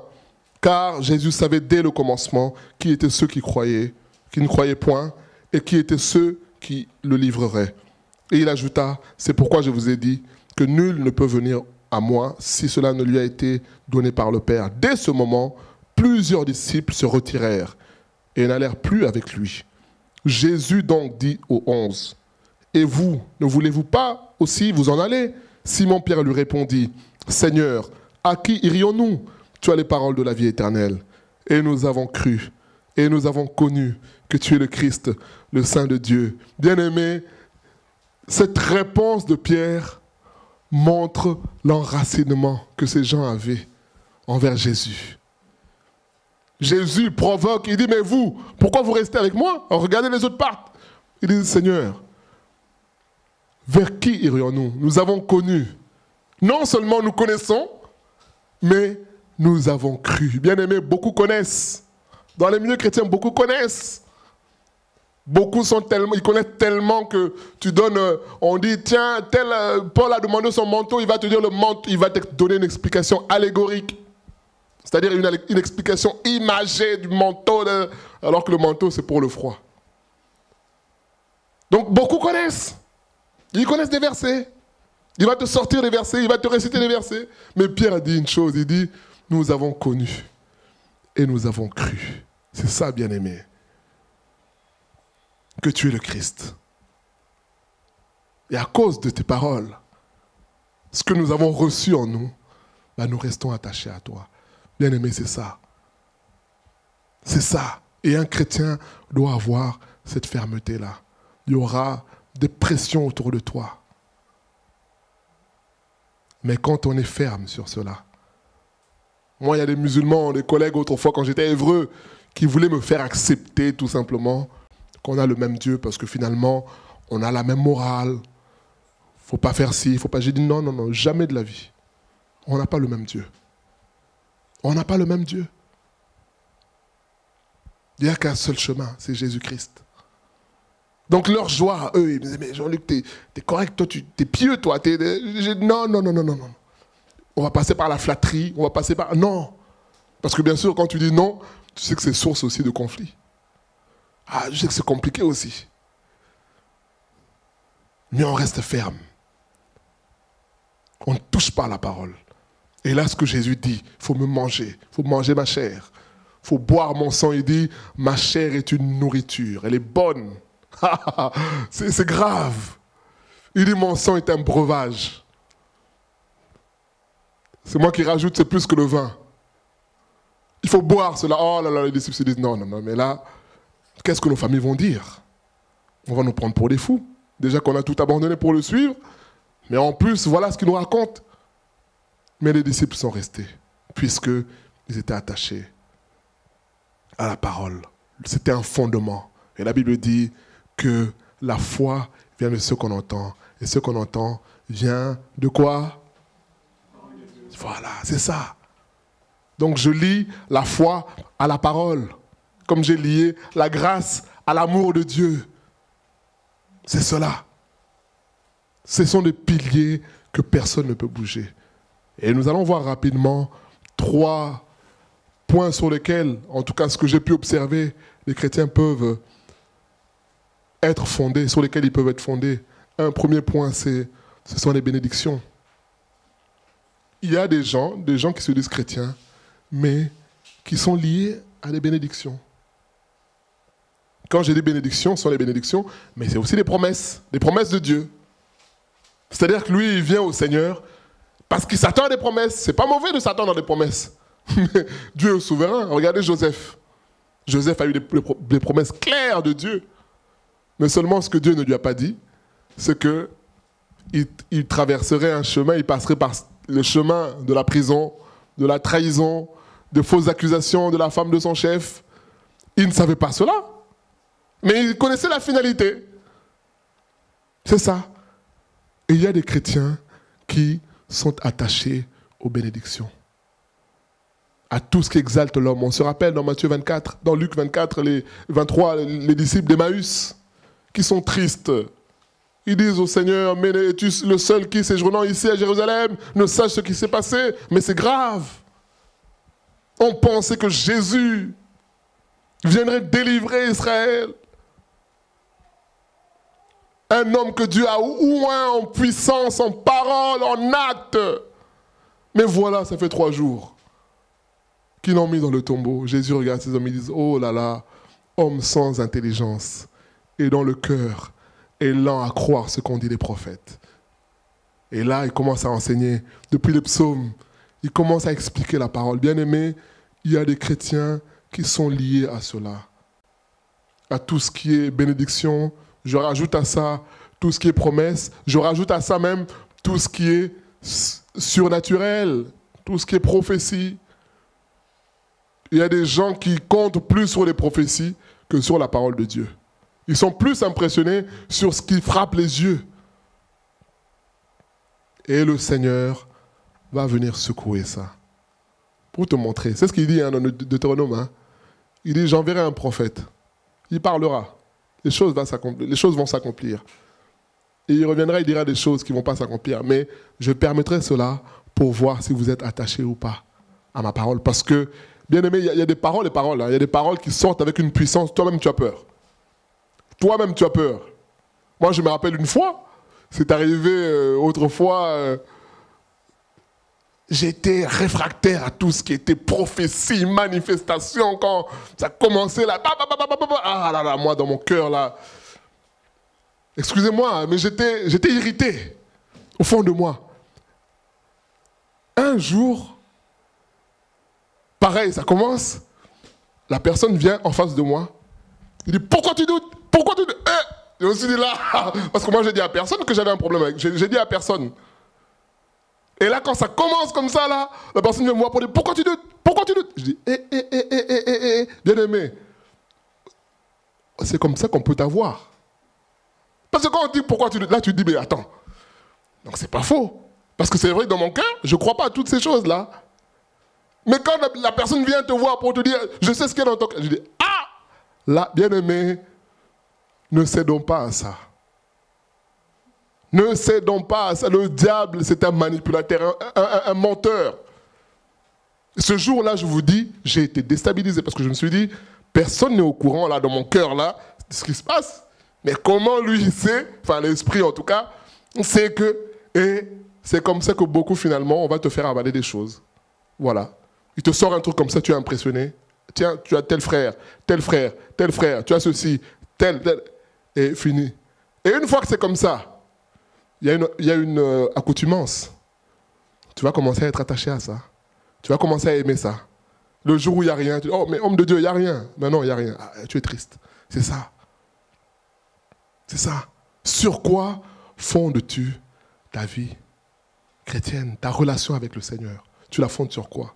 Dans Jean 2, on nous dit du verset 22 au verset 25, on nous dit qu'il y a une foule qui venait voir Jésus parce qu'il avait fait des miracles. On se rappelle, c'était les miracles de noces de Canaan, c'était un grand miracle, les gens étaient étonnés, surpris.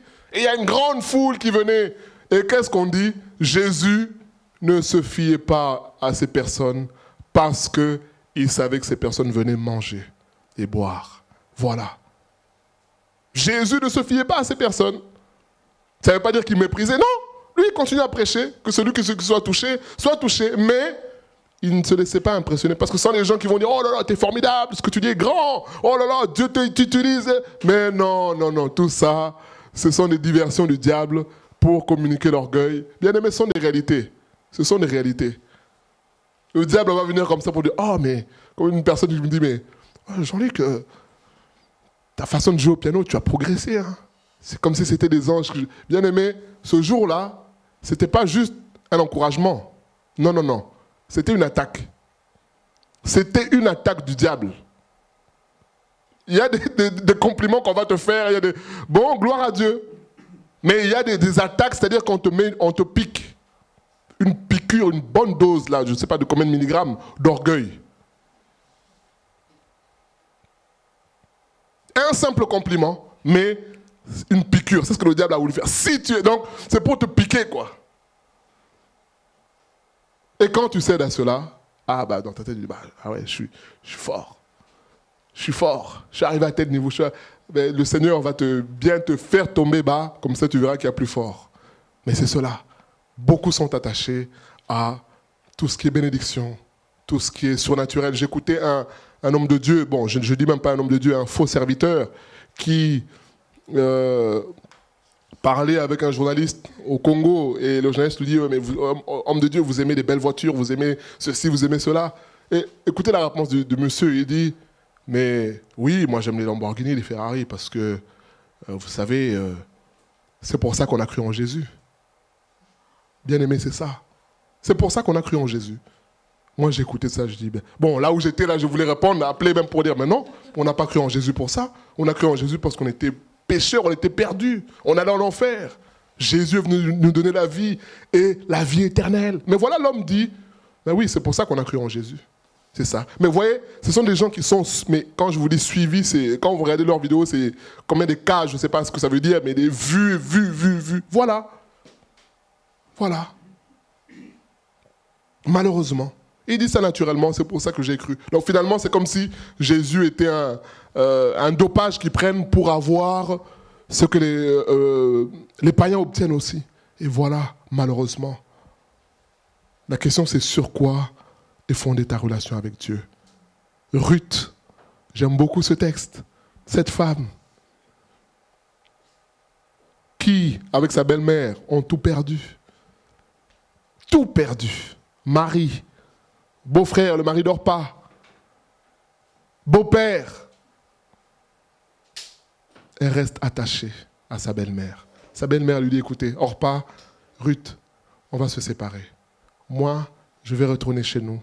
Vous, faites votre route. Allez dans vos directions. Parce que même si vous espérez avoir de moi des maris, mais le temps que j'accouche, mais c'est impensable. Donc, Ruth dit, elle dit non. Là où tu iras, j'irai. Ton Dieu sera mon Dieu. Ton peuple sera mon peuple. C'est ça, bien-aimé.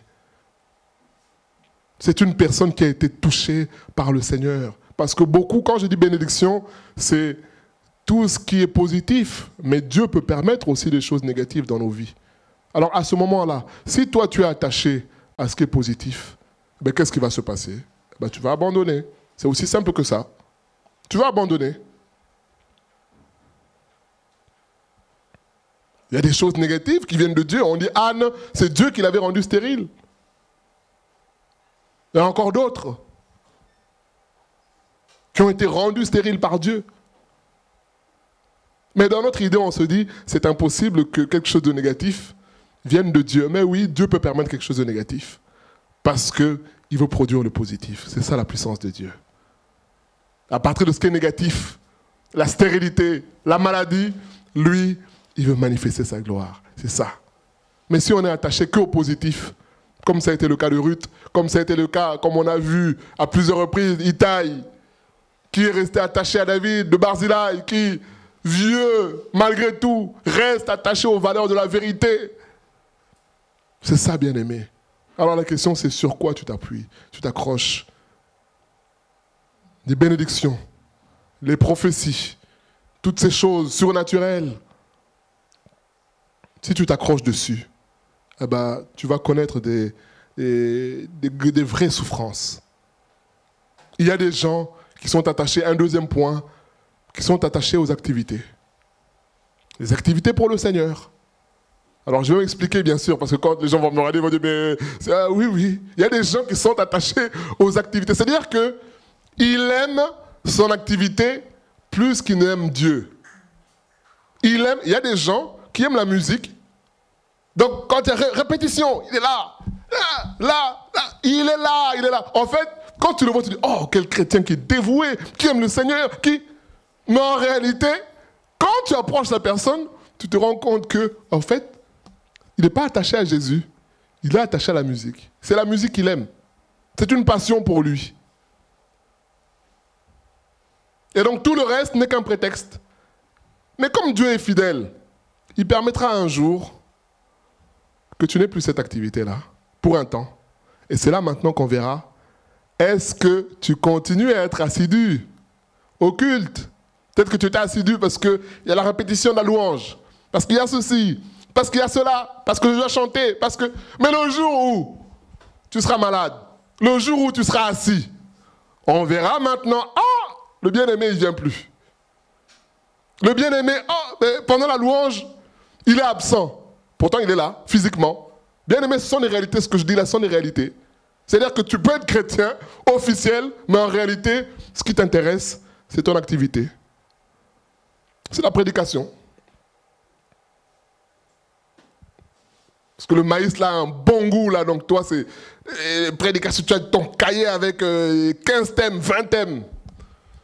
Mais le jour où le Seigneur va dire, bon, tu te mets de côté, tu écoutes les autres, est-ce que tu auras le même sérieux, la même assiduité que quand c'est toi qui es programmé?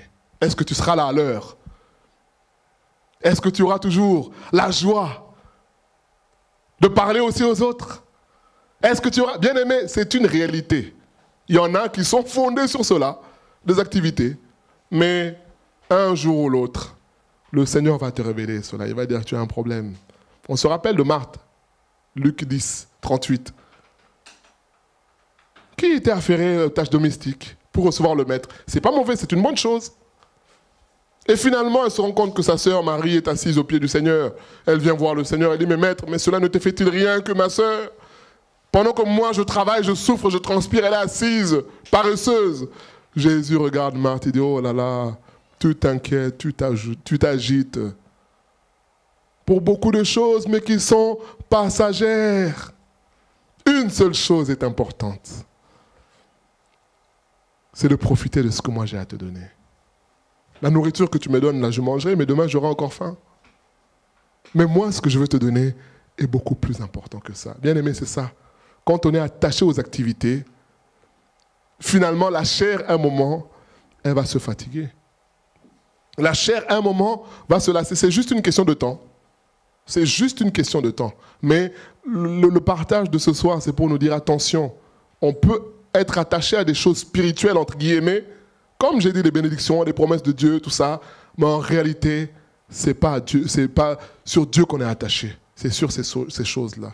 Et quand ça vient à nous manquer, on voit la réaction, on voit, oh, mais telle sœur, mais tel frère, je pensais qu'il était à tel niveau, il avait atteint tel niveau, mais en réalité, je vois comment il est aujourd'hui. Ah oui, oui, bien-aimé, c'est une réalité.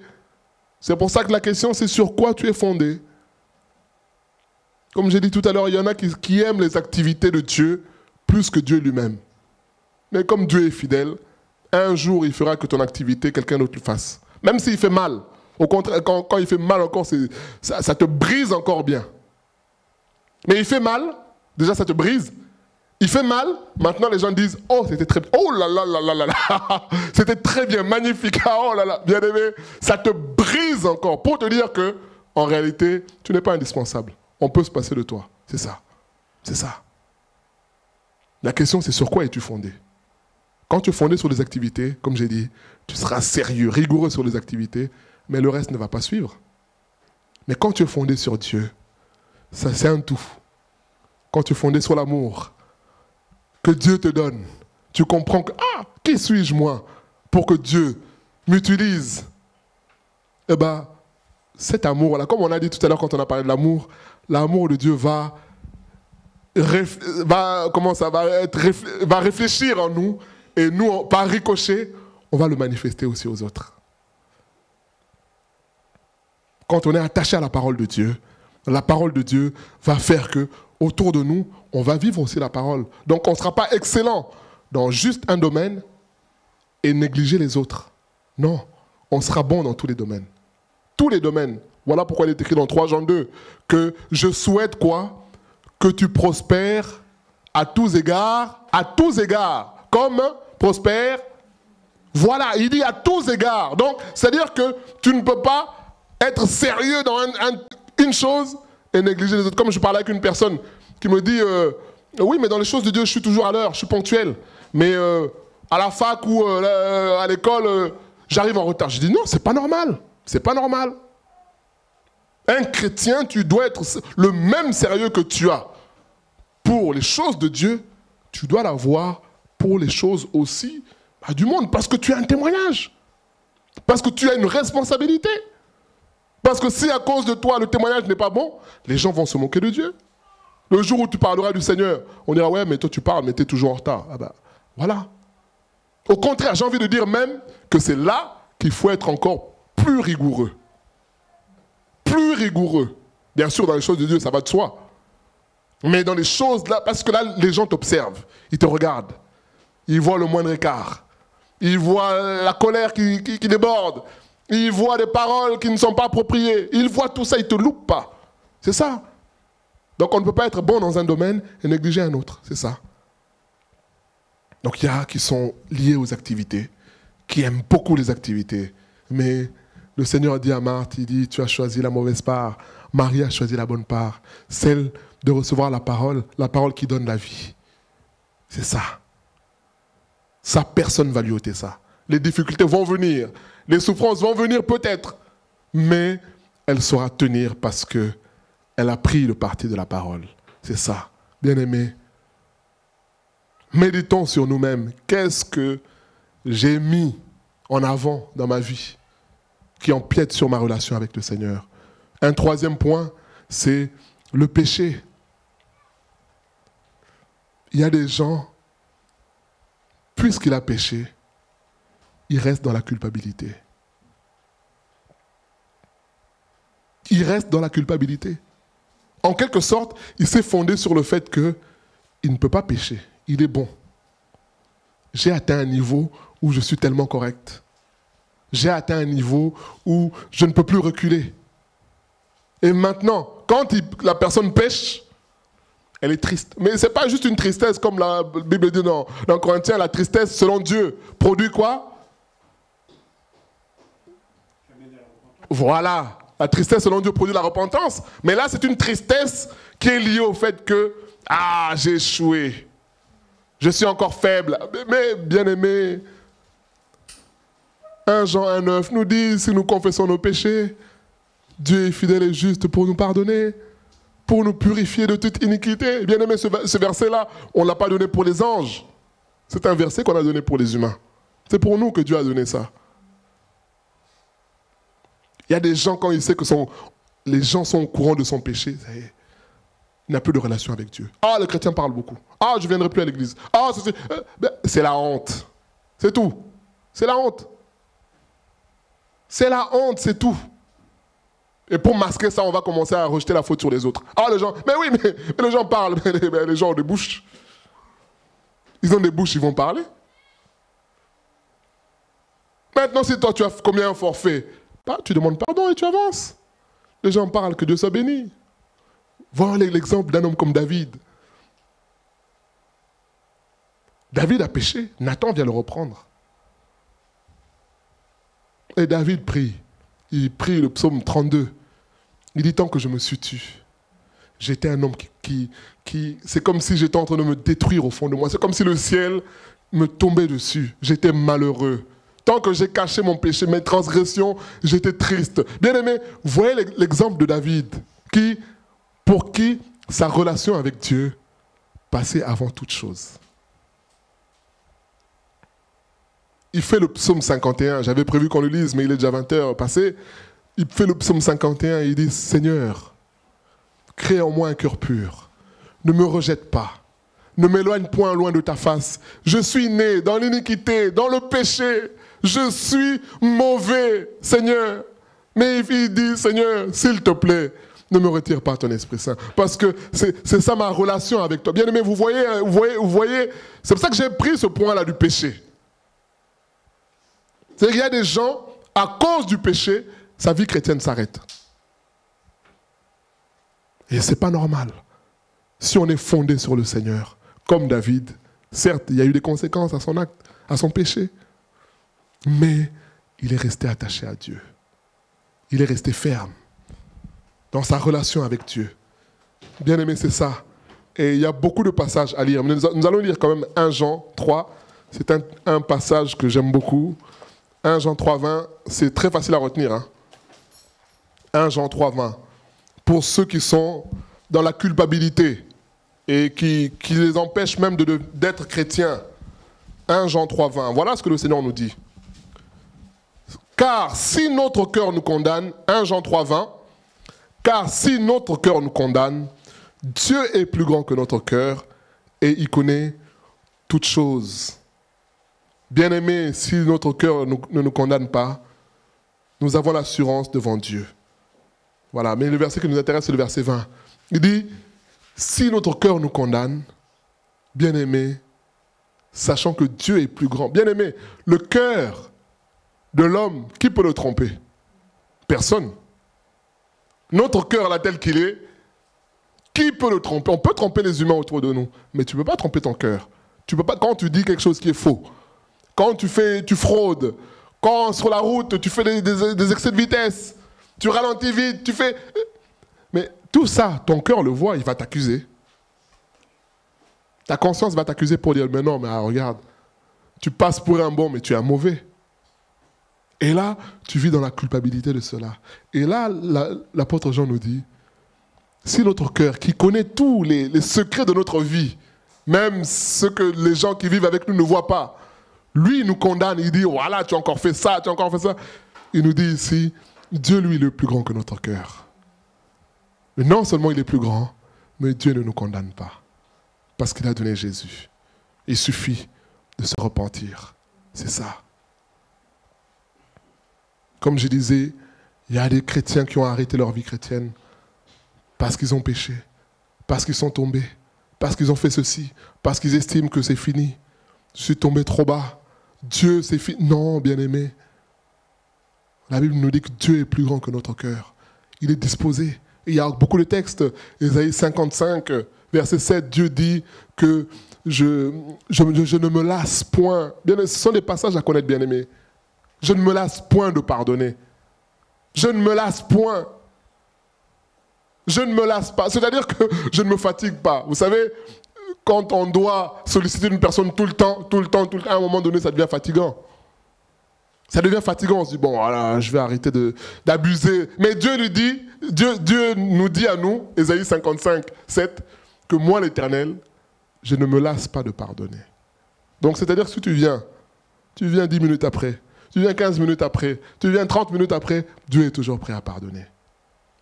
Et quand on se fonde sur ces promesses-là, on est victorieux du péché. Non seulement, je ne suis pas en train de dire qu'on va aimer, vivre, non, mais on va comprendre la grâce de Dieu et on ne prendra plus le plaisir à pécher. C'est cela. Et nous finissons par Romains 8.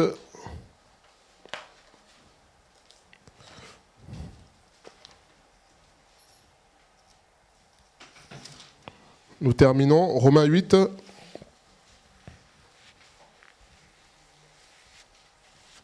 versets 31 à 39.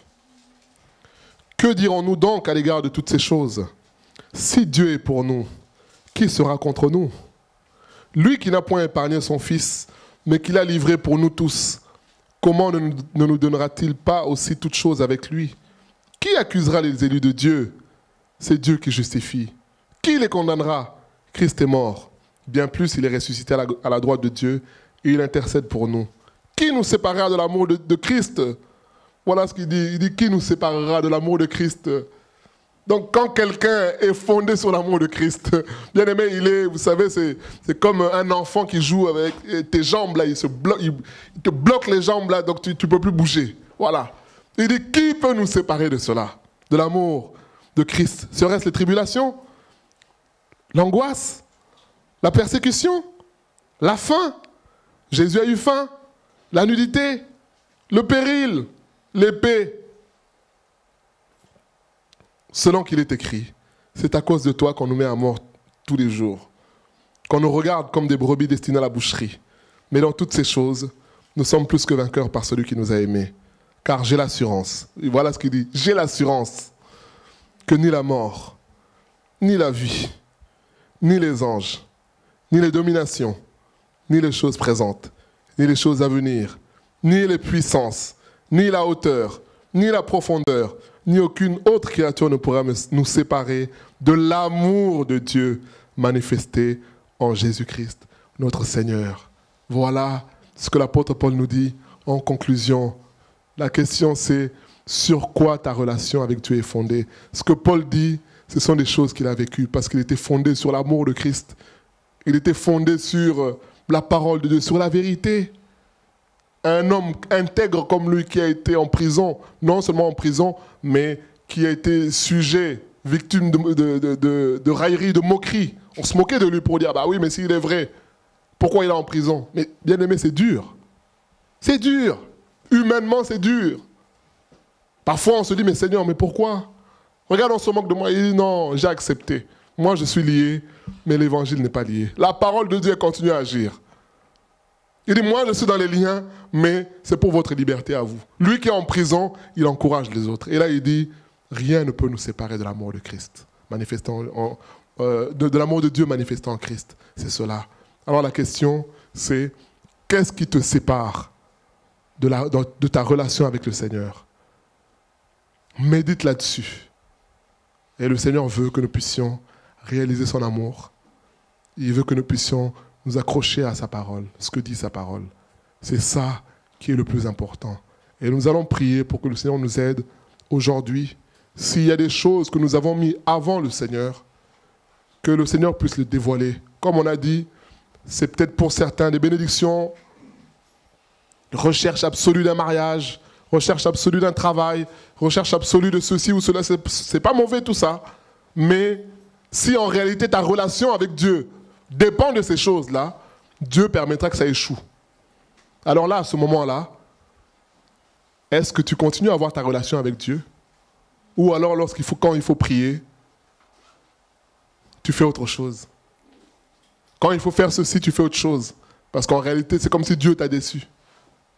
Parce qu'il y a un problème. Comme on a dit, c'est peut-être des activités, très fort dans les activités de Dieu. Ta relation avec Dieu dépend des activités.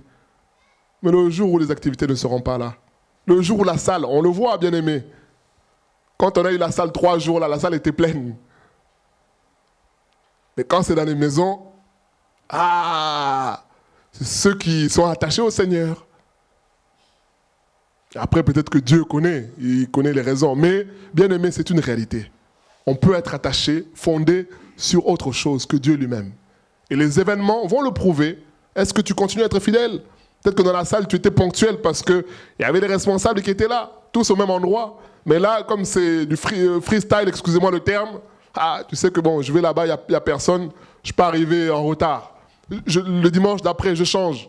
Mais quand c'est comme ça, malheureusement, ce sera la même personne que tu vas trouver là-bas qui t'a vu en retard. À gauche, la même personne que tu vas retrouver là-bas en retard, Dieu va te confondre. C'est ça. Est-ce que c'est le péché qui change ta relation avec Dieu? Le péché est grave. Et on doit prendre conscience de cela. Mais on ne doit pas oublier la miséricorde de Dieu, la grâce de Dieu. Refuser cela, c'est refuser la grâce. C'est être orgueilleux. Et ça va nous tuer. Et le Seigneur nous exhorte. Il nous dit, fondons notre relation avec lui sur le roc de son amour, sur le roc de sa parole. Que rien ne vienne nous séparer de son amour. Seigneur, nous bénissons ton nom pour ta parole, Seigneur, et nous prions pour que tu nous aides, Seigneur. Seigneur, tu nous connais, Seigneur. Tu connais nos cœurs. C'est toi qui es le potier, Seigneur, et nous sommes l'argile. Seigneur, tu sais voir, lire dans nos cœurs tout ce qui a une grande importance, Seigneur, et qui a un impact sur notre relation avec toi. Seigneur, nous prions pour que tu nous délivres de cela. Délivre-nous de cela, Seigneur. Que toi seul sois le centre de nos vies. Au nom de Jésus.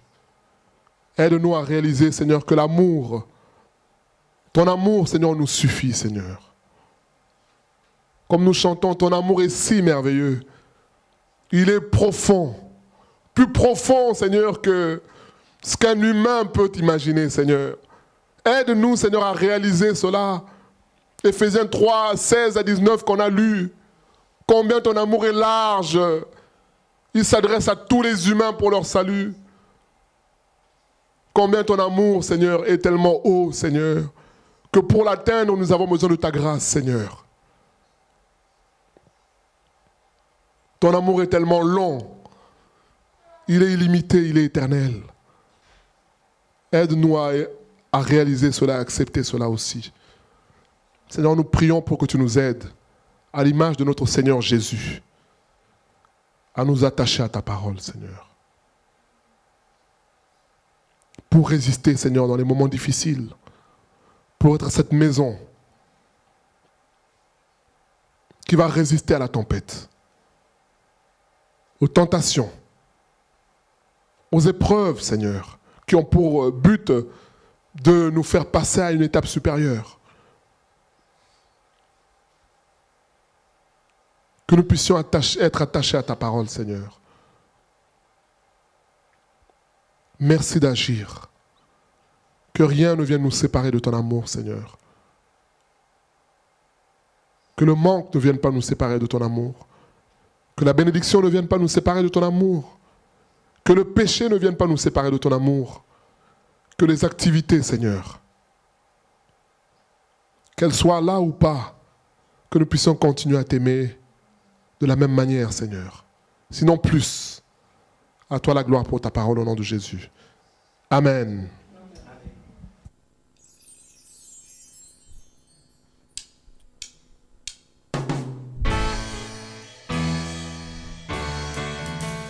J'ai choisi Jésus pour guider ma vie. Mon bien-aimé Jésus, il est à moi, je suis à lui. J'ai choisi Jésus.